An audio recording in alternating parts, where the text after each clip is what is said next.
por el ingreso principal de aquí del Ministerio de Economía, tampoco por el garage.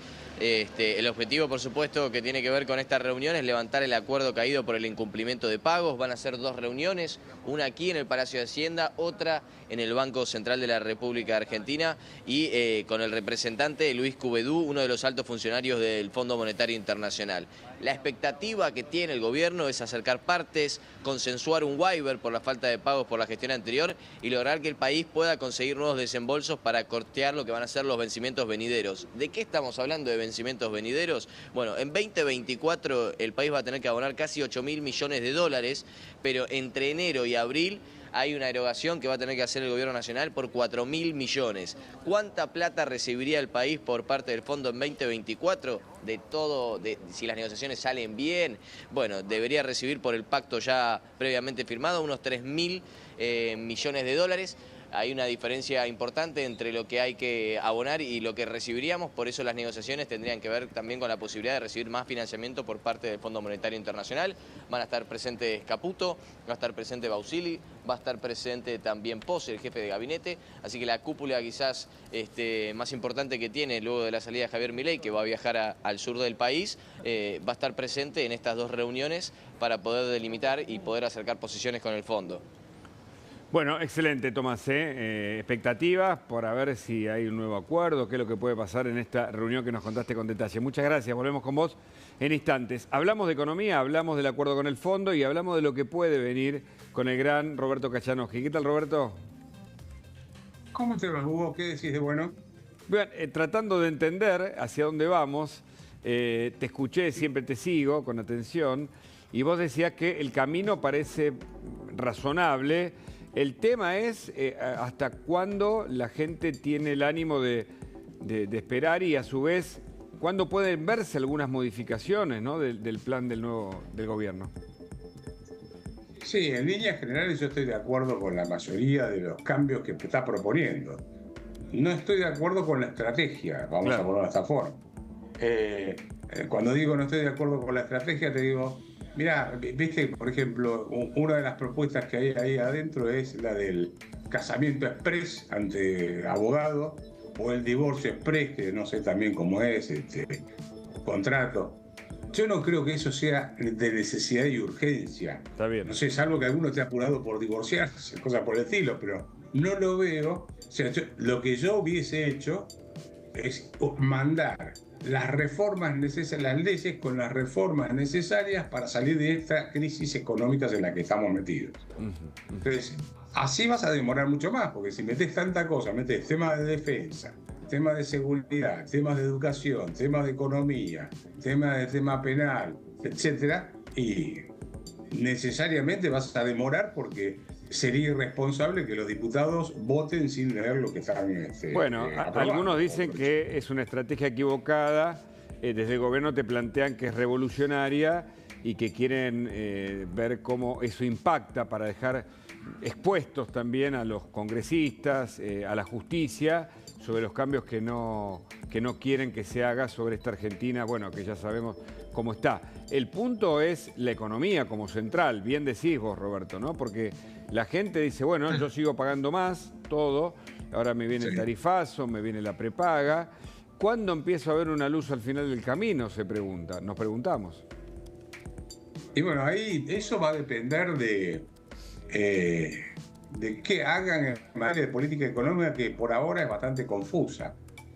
Fíjate que eso llevaron el tipo de cambio, si yo mal no recuerdo, de 3,80 y pico a 800, ¿correcto? 8,20. Y de ahora en más van a evaluar 2% mensual. Eso es lo que es la pauta que establecieron. Vos te podés imaginar que con la inflación de diciembre, que fue del 30%, en enero vas a tener otra inflación de 2 dígitos altos del 20%, o del 15%, ponele, para ser optimista. En febrero se te va a volver a disparar porque cae la demanda de moneda. En marzo es estacionalmente alto. Mi estimación es que si seguís a este ritmo, aproximadamente, esto es una estimación, cuando veas el tipo de cambio de marzo, el tipo de cambio oficial, ¿no?, en marzo, va a ser como si hubieses devaluado no de 380 a 800, sino de 300 a 400. No sé si me explico. Totalmente. O sea, te come el tipo de cambio real por completo.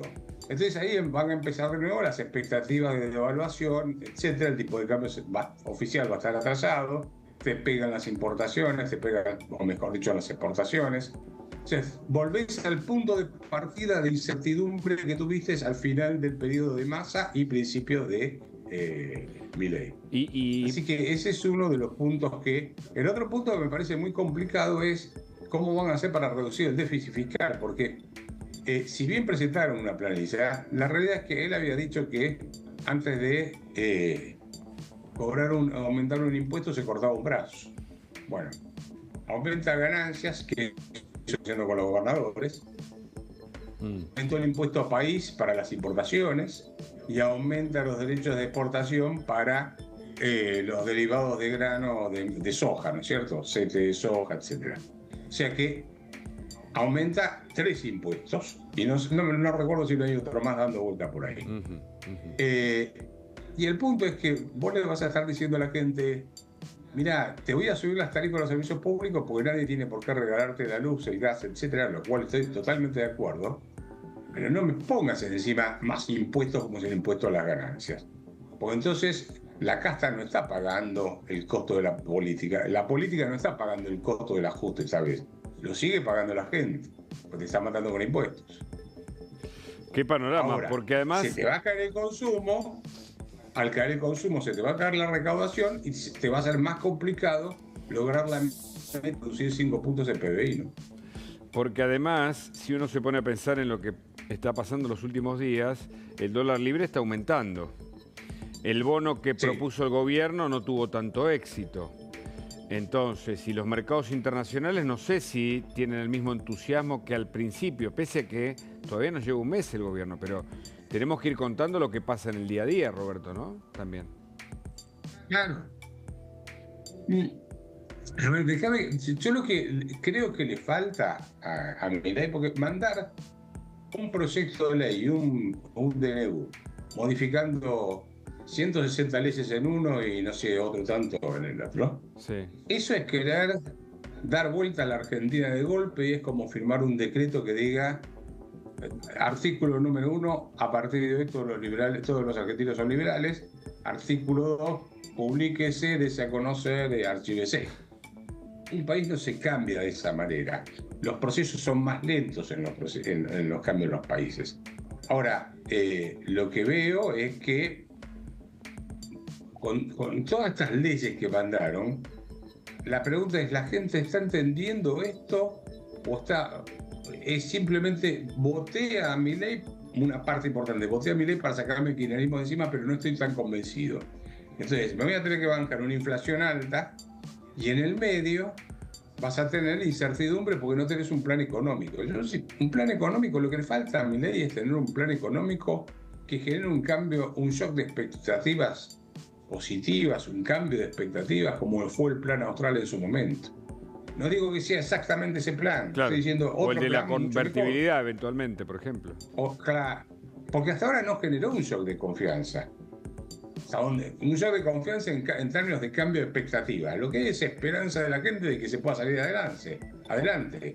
Pero no un cambio de expectativas que haga aumentar, por ejemplo, que no siga cayendo la demanda por moneda. Bueno, algunos dicen, y también hacemos la pregunta al revés, o en todo caso lo que se dice habitualmente como abogado del diablo, que se le está cayendo con las críticas demasiado temprano también a Milei. Pero es cierto que nosotros tenemos que describir el escenario de lo que está pasando.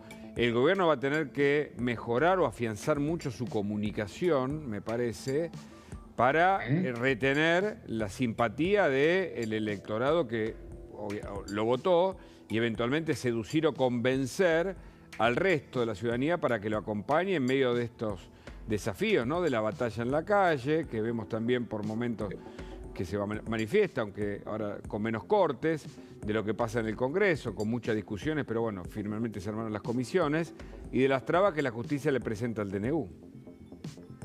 Sí, a ver, esto va a ser difícil. Entonces, mira, voy a decir algo que tal vez no lo voy a contar, pero bueno, lo cuento. Yo le mandé un WhatsApp a Javier Milei. Vos sabés que tuve mis serias diferencias con él, ¿no es cierto? Claro. escribí a los pocos días que asumió, que mira, yo no quiero ningún cargo público, simplemente decirte que te deseo la mejor de las suertes, etcétera. Me contestó enseguida, bueno, etcétera. Me dijo de la relación, mantenerla de vuelta, y le dije, mira, sí, pero te vas a tener que aguantar que este viejo meado opine diferente.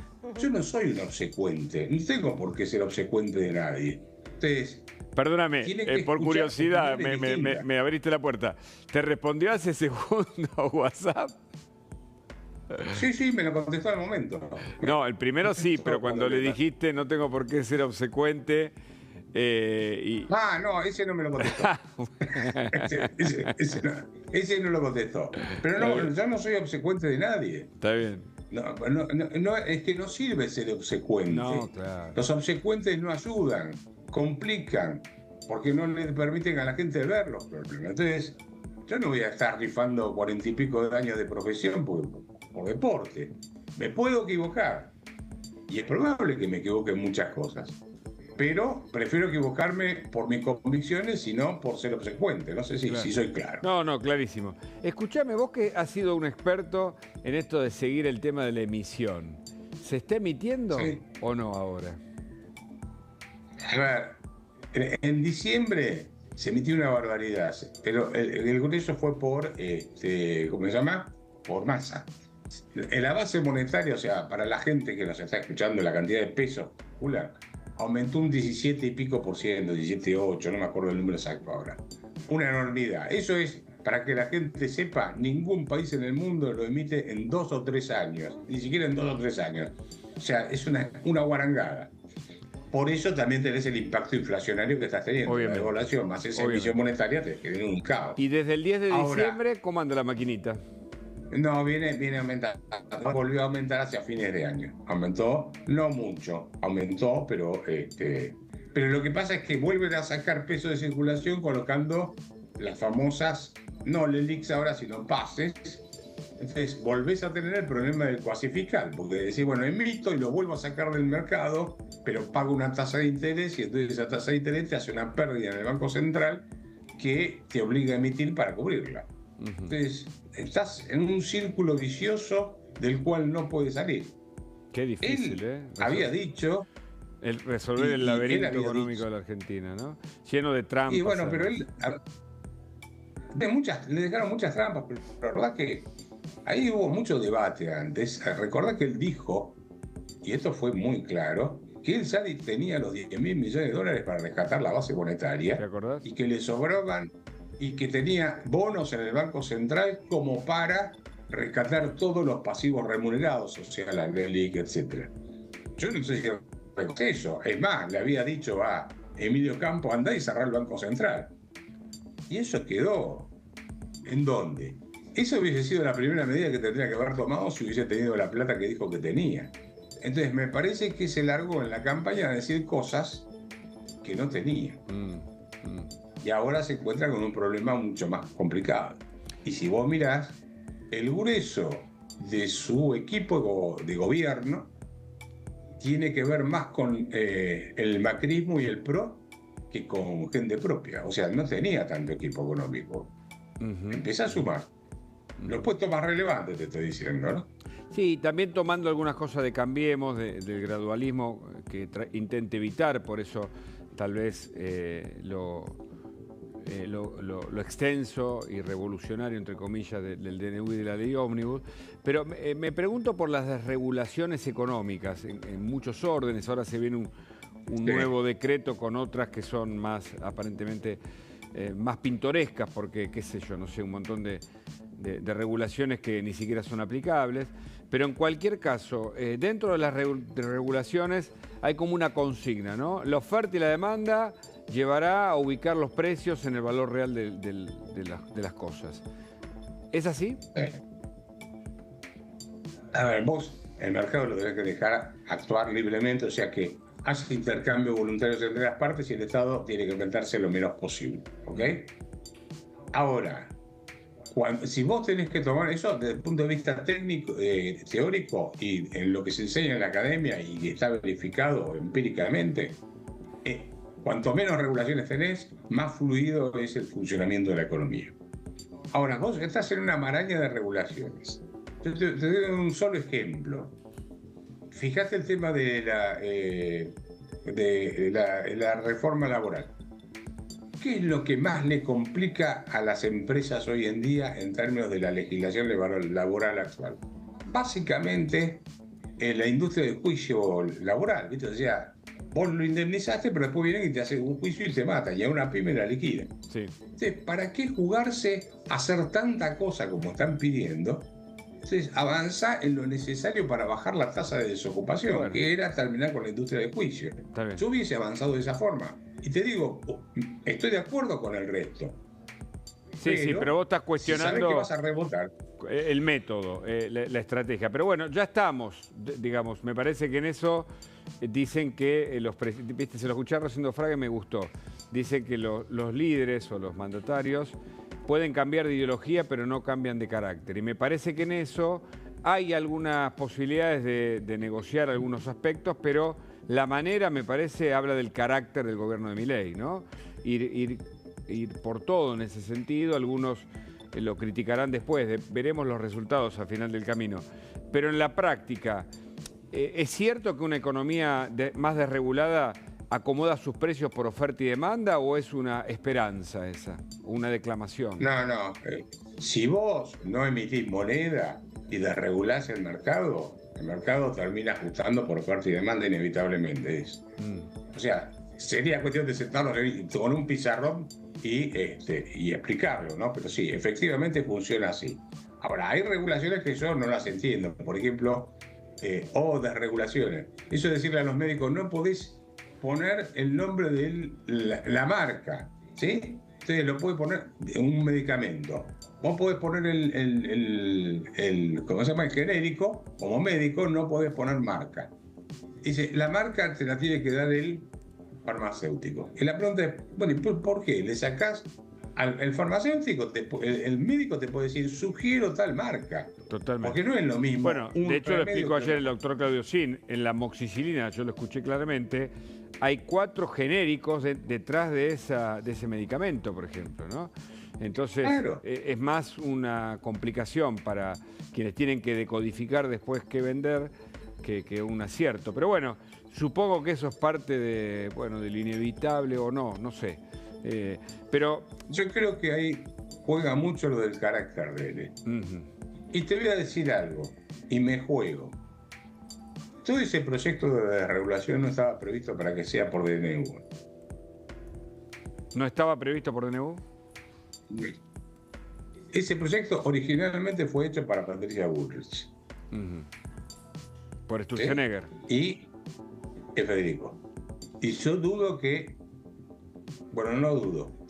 Casi me animo a afirmar que no estaba pensado para DNU.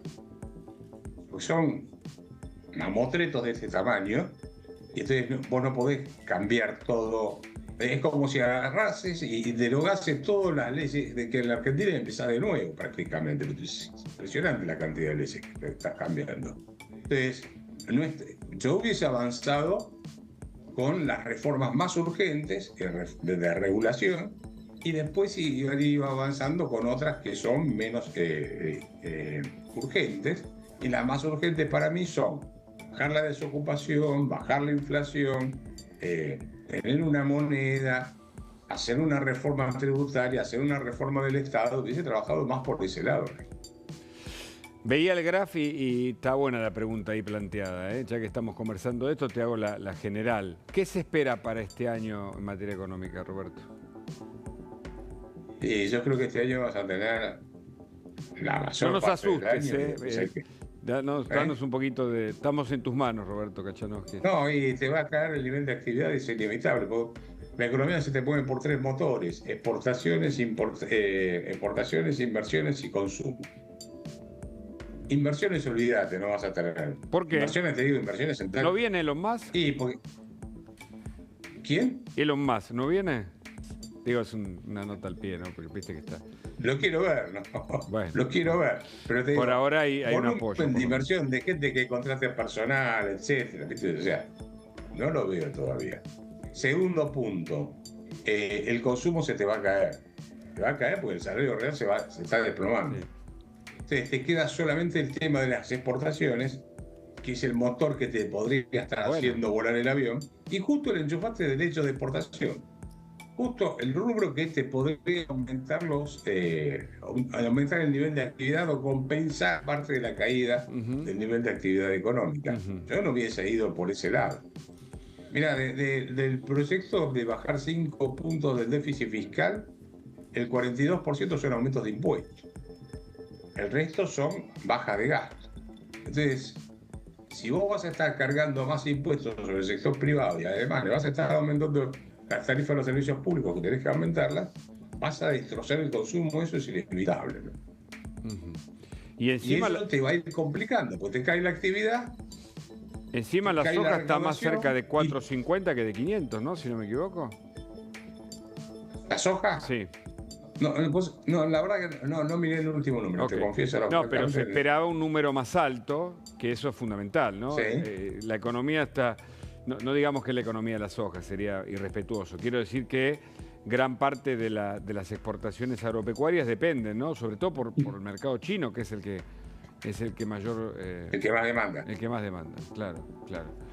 Sí, pero ver, ¿por qué no pensás que puedan venir inversiones? Porque hay muchos dicen, claro, esta incertidumbre jurídica, por ejemplo, impide, ¿no? la falta de certezas, sobre todo porque no está el DNU del todo confirmado, aunque rige excepto el capítulo laboral, y porque todavía la ley Ómnibus no está, impedirían inicialmente que lleguen inversiones tan deseadas, tan necesitadas para la Argentina. Exacto, yo creo que hoy es un limbo jurídico, porque tenés el DNU que está vigente, pero no sabés si está vigente o no. O sea, si vos y yo tuviésemos que hacer un contrato de largo plazo, por ahí lo hacemos y creo que queda vigente. Pero no sabemos si después, si una vez que se termina ese contrato, se puede seguir o no. Claro. Ahora, para invertir, vos no te movés con 3 o 4 años de escenario, te movés con plazos más largos para tomar decisiones de inversión. Y por eso es que esta idea jurídica, no sabes si el DNU va a servir, si la ley de esa Ómnibus se va a aprobar o qué se va a aprobar de la ley Ómnibus. Entonces, yo te diría, sin esas condiciones y encima con un proceso inflacionario agudo y con incertidumbre en términos sociales, pues vos hoy estás teniendo una suerte de Rodrigazo, no porque sea culpa de Javier Milei, lo claro, correcto. No es culpa de Javier Milei. Esto lo heredó de Massa y de los anteriores que atrasaron las tarifas de los servicios públicos y tuvo que hacerlo de Celestino Rodrigo, pero todavía más fuertes. Clarísimo. Entonces, yo te diría, ahí tenés muy poco colchón social para aguantar. O sea, mucha desocupación, pobreza, indigencia y obviamente tenés a los movimientos sociales movimientos sociales que no son movimientos sociales, son movimientos políticos. Sí, que se van achicando. En la calle, permíteme, a ver si podemos terminar con una nota esperanzadora, ¿no? Estamos en este enero tan brillante sobre Buenos Aires, con lindo tiempo. Y el vocero, Manuel Adorni, habló sobre la inflación. Queremos escucharlo y una opinión final de tu parte, Roberto, a ver. Nosotros no vamos a intervenir en precios, digamos, si los acuerdos que se conozcan o que se han conocido son acuerdos libres entre partes o impulsados por la propia cadena de comercialización. Así que no vamos a intervenir en los precios. Entendemos que estamos en un proceso inflacionario, entendemos que, por supuesto, los alimentos están dentro de lo que nos preocupa, porque por supuesto la inflación tiene un tema muy cruel, que afecta al que menos tiene. La inflación siempre castiga más, nos castiga a todos, pero castiga más al que menos tiene. Y castiga más al que menos tiene porque en esa inflación a la que vos haces referencia, vos hablaste del precio de la carne, pero por supuesto que la inflación es un tema general, no es un tema particular. Quien más está afectado son los más vulnerables. Te pido una opinión breve, sos tan amable, Roberto, sobre esta presión de Adorni. Coincido con lo que dice Manuel. Obviamente no puedo dejar de coincidir con lo que dice Manuel. Claro. Impecable lo que dijo. No puedo agregar una coma más. Punto más, nada. Estuvo perfecto. Gracias por tu análisis, siempre tan interesante. Te mando un fuerte abrazo, y buen año. Igualmente. Bien. Bueno, tenemos mucha más información, los móviles en la calle, Tomás Díaz Cueto.